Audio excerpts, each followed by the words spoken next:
তিরমিজি শরীফের 3334 নম্বর হাদিস, আবু হুরায়রা রাদিয়াল্লাহু তাআলা আনহুর বর্ণনা, নবীজি সাল্লাল্লাহু আলাইহি সাল্লাম বলেন, ইন্নাল আবদা ইযা আখতা খাতিআতান, কোন বান্দা যখন কোন গুনাহ করে, নুকিতাত ফি কলবিহি নুকতাতুন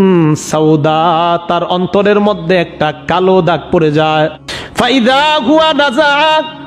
বান্দা যখন ওই গুনাহ থেকে ফিরে আসে, ওয়াস্তাগফারা, আল্লাহর কাছে ক্ষমা চায়, ওয়া তাবা, এবং তওবা করে, সুকিলা কলবুহু, তার অন্তর আবার পরিষ্কার আল্লাহ বানায়া দেয়, পুরা সাদা অন্তর বানায়া দেয়। এবার নবী বলেন, ওয়া ইন আদা, আবার যদি ওই গুনাহ পুনরায় করে, জিদা ফি কলবিহি, তার অন্তরের মধ্যে ওই গুনাহের এমন একটা দাগ পড়ে,